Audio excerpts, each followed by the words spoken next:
10% കൂട്ടുപലിശ കണക്കാക്കുന്ന ബാങ്കിൽ 5000 രൂപ 2 വർഷത്തേക്ക് നിക്ഷേപിച്ചു. കാലാവധി കഴിഞ്ഞാൽ കിട്ടുന്ന പലിശ കാണുക.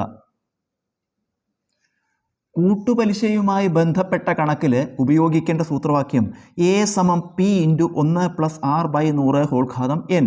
ഇതിൽ അക്ഷരങ്ങൾ A എമൗണ്ട് അഥവാ തിരികെ കിട്ടുന്ന തുക, P പ്രിൻസിപ്പൽ അഥവാ നിക്ഷേപ തുക, R റേറ്റ് ഓഫ് ഇൻട്രസ്റ്റ് അഥവാ പലിശ നിരക്ക്, N നമ്പർ ഓഫ് ഇയേഴ്സ് അഥവാ വർഷങ്ങൾ. നമുക്കിതിൽ വില കൊടുക്കാം. അപ്പോൾ A നമുക്ക് തുക കാണണം, അതായത് നമുക്ക് തിരിച്ച് കിട്ടുന്ന തുക കാണാം, സമം P നിക്ഷേപ തുക. നിക്ഷേപിക്കുന്നത് എത്രയാണ്? 5000 രൂപയാണ് നിക്ഷേപിക്കുന്നത്. അപ്പോൾ Pക്ക് പകരം 5000 എന്നെഴുതി. ഇൻറ്റു 1+R പലിശ നിരക്കാണ്.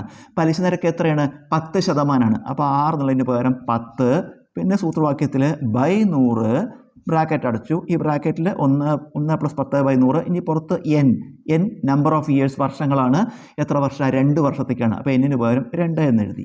സമം 5000 ഇൻറ്റു ഈ 1+10/100 കൂട്ടുക. എങ്ങനെ കൂട്ടുക? 1ഉം 100ഉം കൂടി ഗുണിക്കുക. 1 × 100 100, അതിൻ്റെ കൂടെ 10 കൂട്ടുക 110.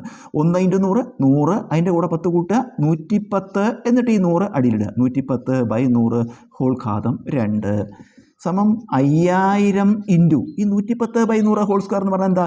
110/100 2 പ്രാവശ്യം ഗുണിക്കണം.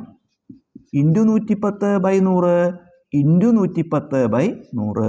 നമുക്കിതിൽ ഛേദത്തിൽ 4 പൂജ്യമാണ്. ആ 4 പൂജ്യങ്ങൾ വെട്ടിക്കളഞ്ഞാൽ അംശത്തിൽ 1 2 2 2 4 പൂജ്യം വെട്ടിക്കളയാം.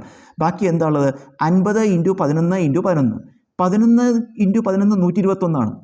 ഇവിടെ 50 ഉണ്ട്. 50 × 121 എന്ന് വരും. ഛേദം ഇവിടെ 1 ഉള്ളൂ, അത് എഴുതണമെന്നില്ല. അപ്പോൾ 50 × 121 ഇത് ഗുണിക്കുക. 5 × 1 5, 5 × 2 10, ശിഷ്ടം 1, ഒരു 5 5 1 6, ഈ 0 6050 രൂപ എന്ന് കിട്ടി. ഇതെന്താണ്? A, അതായത് നമുക്ക് തിരികെ കിട്ടുന്ന തുക. നമ്മൾ 5000 രൂപ നിക്ഷേപിച്ചു, നമുക്ക് തിരികെ കിട്ടുന്നത് 6000 രൂപയാണ്. അപ്പോൾ കൂട്ടുപലിശ എങ്ങനെയാണ് കാണുക? 5000 രൂപ നിക്ഷേപിച്ചിട്ട് നമുക്ക് തിരിച്ചു കിട്ടുന്നത് 6050 ആണെങ്കിൽ ബാങ്ക് തരുന്ന പലിശ 6050 5000 കുറച്ചാൽ മതി. അപ്പോൾ പലിശ കാണാൻ, പലിശ ഇൻട്രസ്റ്റ് കൂട്ടുപലിശ കാണാൻ 6050 5000 കുറയ്ക്കുക. 0501. ഉത്തരം 1050 രൂപ.